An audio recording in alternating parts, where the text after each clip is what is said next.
वो नहीं आया? जी मना करता है। तो बताया नहीं कि मैं उसका वकील आया हूँ, बताया था। और मानता ही नहीं। मानता ही नहीं। क्या कहता है? कहता है कि मुझे किसी वकील की जरूरत नहीं है। बड़ा अजीब आदमी है वकील साहब। इधर फांसी का फंदा तैयार है, उधर वो हंसता है, डरता है। तो वार्डर साहब आपने उसे मेरा नाम क्यों नहीं बताया? अरे जनाब आपने भी तो अपना नाम कहाँ बताया? भूल गया, अक्सर भूल जाता हूँ। खैर अब आप जाइए और जाकर उसे मेरा नाम बताइएगा और कहिएगा कि फीस कुछ भी नहीं लगेगी। हाँ तब शायद मान जाए। पर वकील साहब नाम भगत राम, वकील भगत राम। वकील भगत राम?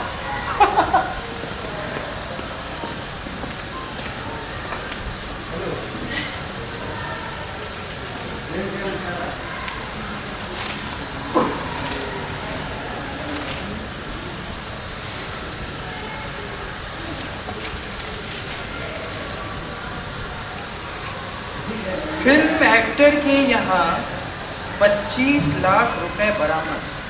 25 लाख रुपए?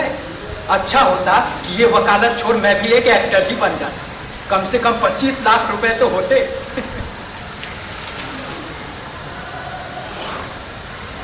जेल से कैदी फरार। अक्सर जेल से कोई ना कोई कैदी फरार होते ही रहते, पता नहीं। वकील साहब, ये रहा आपका वकील। बड़ी मुश्किल से मना पाया हूं। वार्डन साहब, क्या तुम लोग समझते क्या? हाँ? मेरे बाप का कोई बिजली का फैक्ट्री है? पहले अपने वकील से ठीक सलाह कर।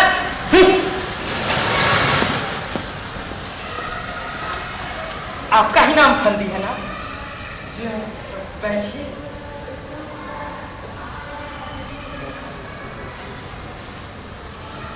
आपने ये नहीं पूछा कि मैं कौन हूँ?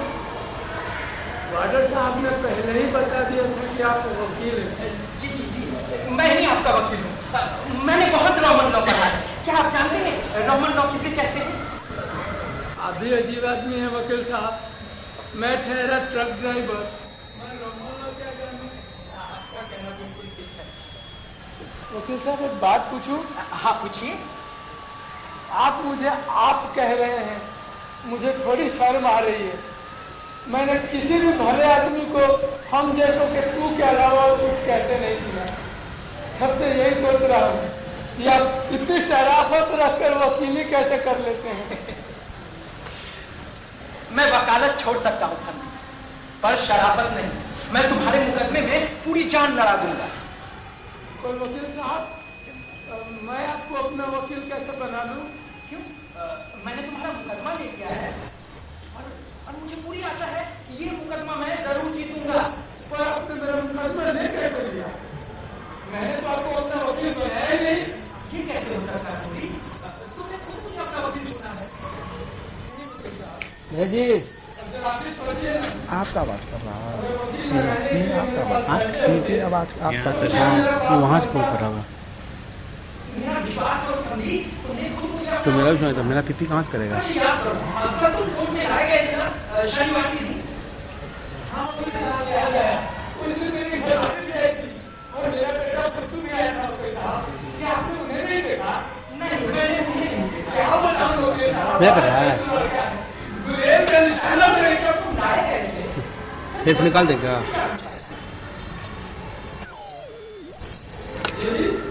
ठीक है तो ठीक है। जब सरकार में अपनी बात कहने हुआ, मुजरिम का वकील कहा। तो फिर तुमने क्या कहा?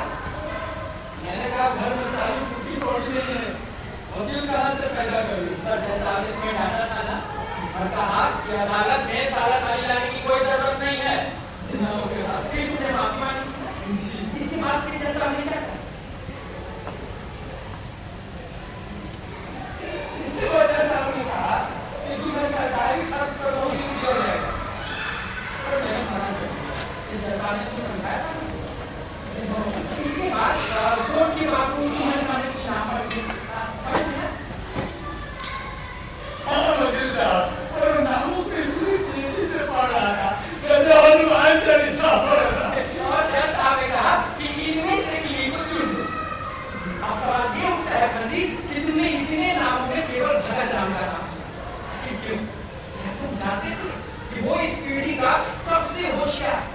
लेकिन सबसे बदकिस्मत वकील है। क्या तुम उस वकील को जानते थे? सच बताऊं तो साहब, मैं किसी भी वकील को रिश्वत नहीं देता। मैं खानदानी चोर थोड़े ही हूँ कि खानदानी वकीलों को जाने का। तुमने किस तरह वकील बदला मुझे यानी मुझे आप इसे जानने के लिए इतने उतावले क्यों हैं? इसलिए बंदी क्योंकि ये मेरे जीवन की सबसे बड़ी घटना है। ऐसा पहली बार हुआ। मैं सोचता था कि एक न एक दिन वो समय जरूर आएगा जब लोग मेरी योग्यता की कदर करेंगे। और मैं गर्व के साथ कहता हूँ बंदी कि वो प्रतिदान तुम हो। साहब, ये तो संयोग है, 100% संयोग। हाँ वकील साहब, जब कोर्ट का बाबू वकील का नाम हनुमान चालीसा की तरह ले रहा था, तो मैं भीड़ में बैठी अपने औरत के मुरझाए चेहरे की तरफ देख रहा था। जो किसी भी मुसीबत से ना घबराने वाली मेरी घरवाली 1 महीने में सूखकर कैसे काटा हो गई थी, और मेरा कुत्तू मेरे चेहरे की तरफ टुकुर देख रहा था। वकीलों के नाम नहीं सुन रहे थे? नहीं वकील साहब, भगत राम का नाम याद है। तो वो कैसे?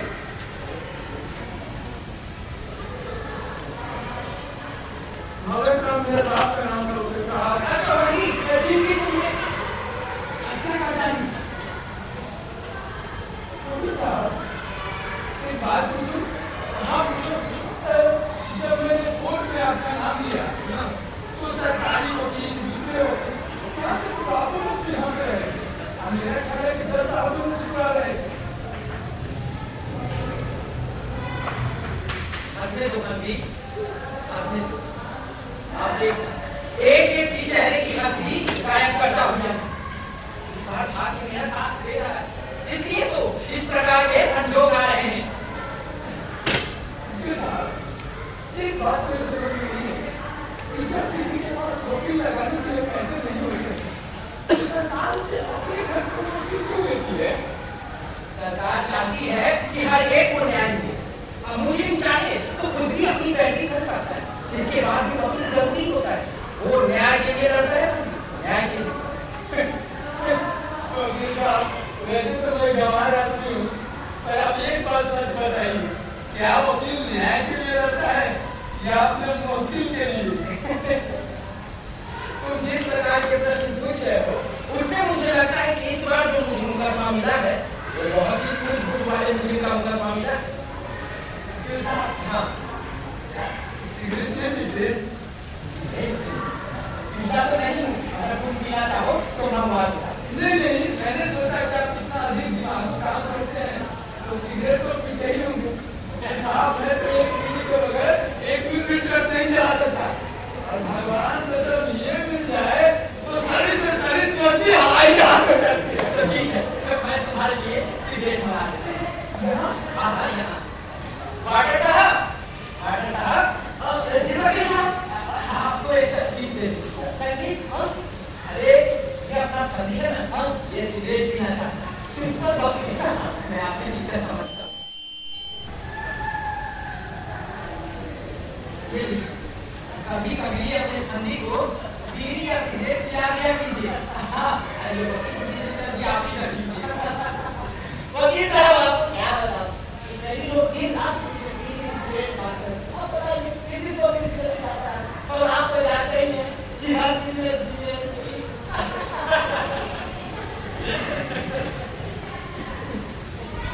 देखा वकील साहब, 100 रुपये का जादू पालतू बन गया। ऐसा इंसान को पालतू बनाता है और गरीबी आबादी।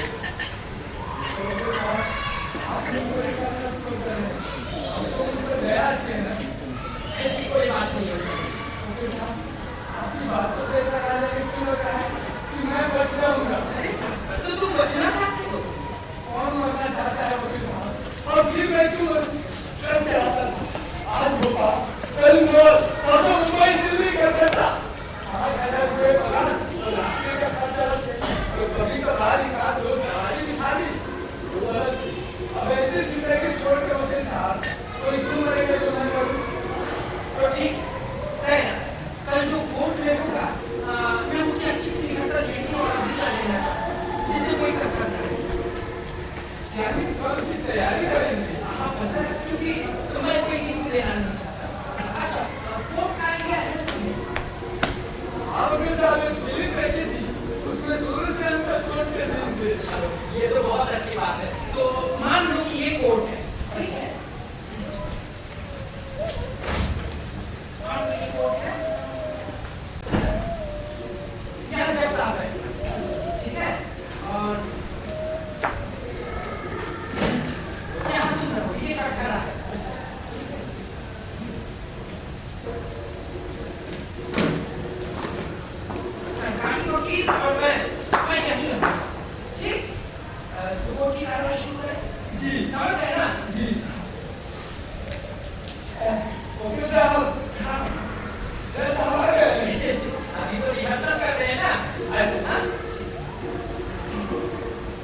फंदी भगत राम के मुकदमे की तथ्य को आपके सामने रखा। मुझे फंदी भगत राम इसी शहर के बागीपुरा मोहल्ले में रहता था। वो ट्रक चलाने का काम करता। वो कभी किसी ट्रक कंपनी की नौकरी में नहीं थी। पता नहीं वो कभी किसी ट्रक कंपनी का विश्वास पात्र भी नहीं बन सका। गलत है ऑनर, सरकारी वकील का बयान सरासर गलत है।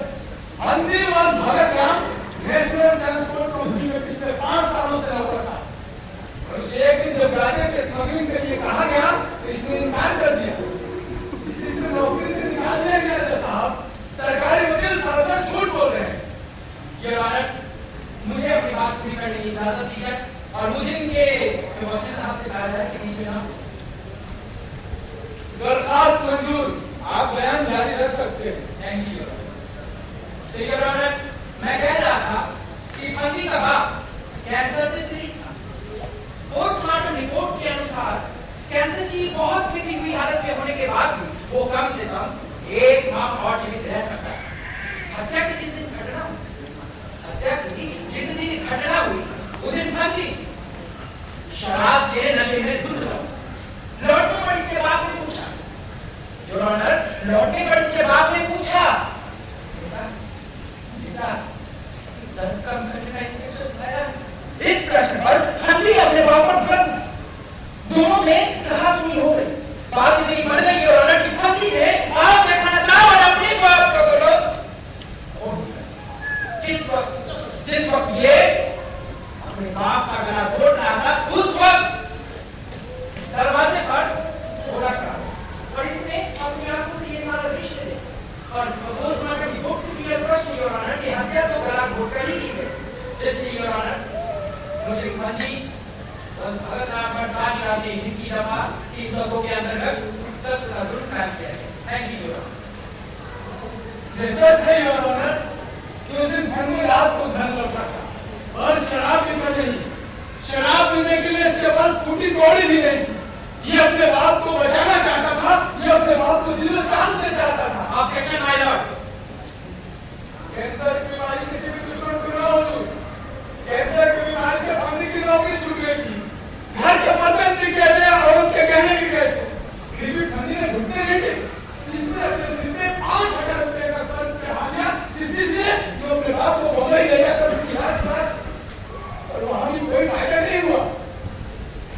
योर ऑनर, मुझे अपने बयान को जारी रखने का इजाजत दी जाए और मुजरिम के वकील साहब से कहा जाए कि वो बाद में अपना पक्ष रखें। मुजरिम के वकील का बयान जारी रहे।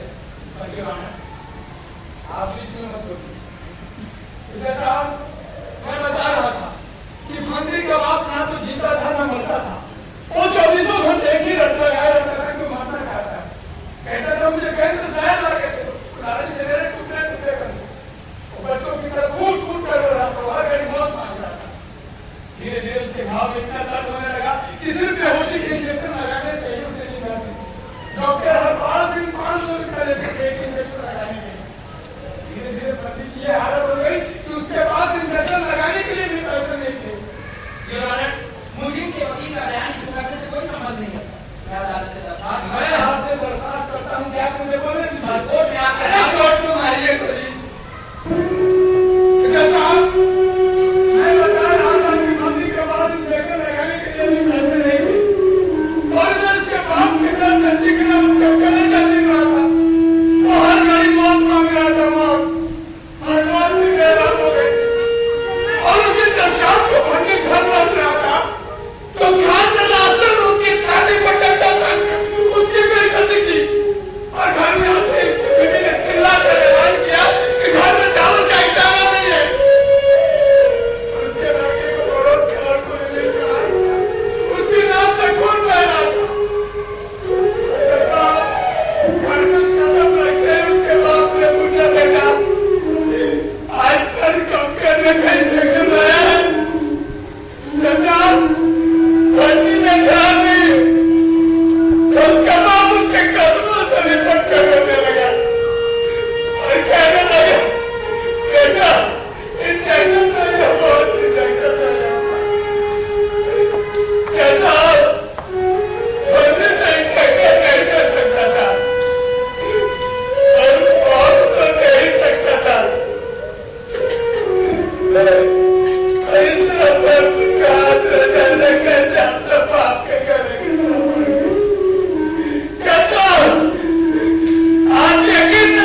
मेरे जो मन में है मैंने कह दिया।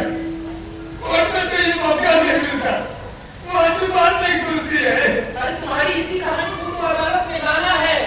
इरादे का सवाल तुम्हारे हाथों से काटे हुआ, तुम्हारा इरादा कत्ल करने का नहीं था। मैं अदालत में यही सिद्ध करूंगा। और करेंगे कैसे? गवाहों को पलट कर। गवाहों को पलट कर? डॉक्टर साहब, सरकार की तरफ से जितने भी गवाह लाए जाएंगे एक से एक में हराम होंगे। अभी उसकी चिंता तुम मत करो, देखते तो जाओ। अब तुम उस कुर्सी के पीछे खड़े हो, तुम अब गवाह, ठीक है? और गवाही ऐसे देना जैसे कि तुम असली के गवाह, ठीक है? जी। योर ऑनर, इस मुकदमे के कशमती गवाह हजरत वल्द करीमुल्लाह से कुछ सवाल करने की इजाजत है। तुम्हारा नाम? हसरत हुजूर। बाप का नाम? करीमुल्लाह। तुम? 35 साल। तुम फंदी को जानते हो? फंदी तो अपना बचपन का दोस्त लिया है हुजूर। फंदी कैसा आदमी है? अरे फंदी बहुत अच्छा आदमी है हुजूर। हसरत की तरह। अरे वकील साहब आप बेफिक्र रहिए, हसरत दिल का अच्छा आदमी है, कोर्ट में इसी तरह बोलेगा। तो ठीक है, तो हसरत वल्द करीम खान, तुम फंदी के घर आते जाते रहते? हुजूर, जब तक हम उसके घर नहीं जाए अपना तो खाना ही नहीं बचता था। तब तो तुम ये भी बता सकते हो कि फंदी और उसके बाप के संबंध कैसे थे? अब आपसी उन दोनों के आपसी संबंध क्या क्या कहना, दोनों एक दूसरे पे जान छिड़कते थे। तुम ये बताओ कि फंदी के बाप को कौन सी बीमारी? उसको कैंसर से था पहले का। तो तुम उस दिन जब उसके घर गए क्या बताने लगे? वो बात ऐसा था हुजूर कि जनता ट्रांसपोर्ट कंपनी के हसननाथ भाई से मेरी बात हुई। वो कह रहा था कि फंदी को काम मिल सकता है, यही बताने वास्ते मैं उसके घर गया था। तो जब तुम उसके घर गए तो तुमने क्या देखा? अरे बड़ा खौफनाक से था हुजूर। मैंने देखा कि फंदी अपने बाप पे जान छिड़कने वाला खटिया पे चढ़कर उसने जरा घोट लिया है। तुमने उसे रोका नहीं? हुजूर, जब तक हम उसे रोकते वो अपने बाप का काम तमाम कर चुका था। तो तुमने अपनी आंखों से देखा कि फंदी अपने बाप का गला घोटता है? जी हाँ। उसकी औरत कहाँ गई थी? बात ऐसा है हुजूर कि उसके घर में कुछ खाने को नहीं था, उसका बच्चा रो रहा था तो पड़ोस में गई थी चावल मांगने के लिए। अच्छा सच बताना, तुमने अपनी आंखों से देखा कि फंदी अपने बाप का गला घोट रहा है? जी हाँ। That's all right. क्या बचाव के वकील गवाह से कोई सवाल करना चाहते हैं? Yes, Your Honor.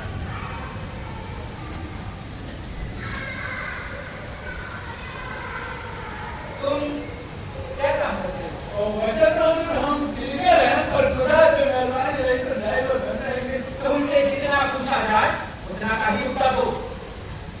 जी अच्छा। तुम फंदी के घर की हालत से अच्छी तरह परिचित थे? जी हाँ। क्या फंदी को पैसे की बहुत तंगी थी? बात सही है हुजूर, उसकी हालत बहुत पतली थी। क्या उसकी नौकरी छूट गई? जी हाँ। क्या उसने अपने बाप की इलाज के लिए कर्ज भी लिया था? हाँ लिया था ना साहब, उस खिंडी वाले मैदान के करमतुल्लाह खान से। तुम उस दिन फंदी के घर जब गए तो उस वक्त कितने बजे थे? 8 बजे थे हुजूर। तुम्हारे पास घड़ी थी? नहीं, घड़ी तो नहीं थी। तो तुम ये कैसे कह सकते हो कि उस वक्त 8 ही बजे थे? अंदाज से हुजूर। अच्छा, अंदाज से। जब तुम उसके घर में गए तो वहाँ रोशनी थी या अंधकार? बहुत हल्की रोशनी थी। अच्छा, ये क्या रात थी?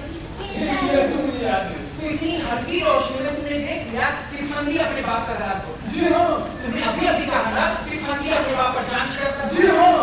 तो ये देखो तुम्हें बड़ा आश्चर्य हुआ। जी हाँ। अविश्वास जी जी। That's all right.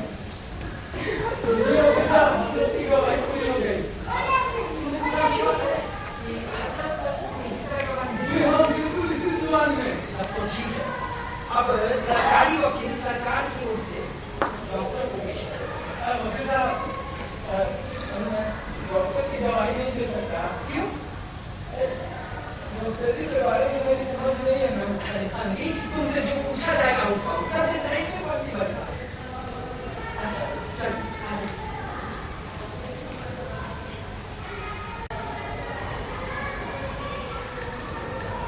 आपका शुभ नाम? डॉक्टर मरहूम भगत राम का पोस्टमार्टम आपने ही किया? जी डॉक्टर साहब, पोस्टमार्टम रिपोर्ट से आप किस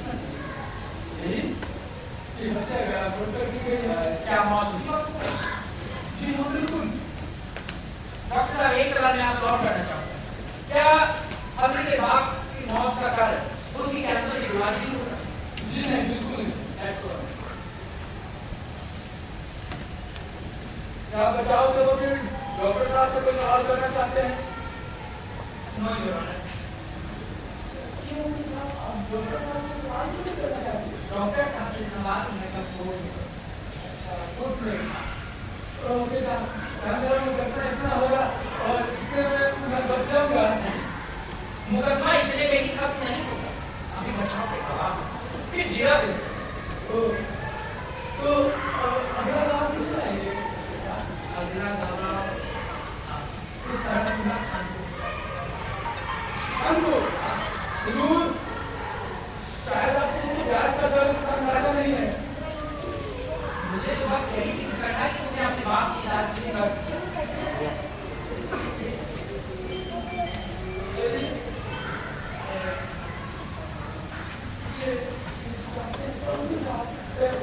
उसकी सूरत से भी मुझे नफरत है। मुझे यही तो दिखाना है कि तुमने अपने बाप की इलाज के लिए कर्ज किया। ठीक है? जी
मारता भी था।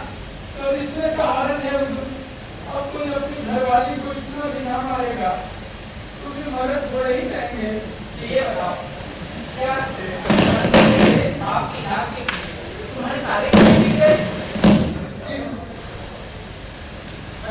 आपकी हालत है जी मेरे ससुर की हालत बहुत खराब थी। वो दर्द के मारे छटपटाते थे, देखा नहीं जाता था। अच्छा वो तुमसे कुछ कहते थे? जी वो कहते थे बहू मुझे कहीं से जहर ला के दे दो, कुल्हाड़ी से मेरे टुकड़े टुकड़े कर दो। और ससुर हमेशा मरने की बात करते थे। एक बात तुम्हें तुम्हारे ससुर की हालत देखकर डर लगता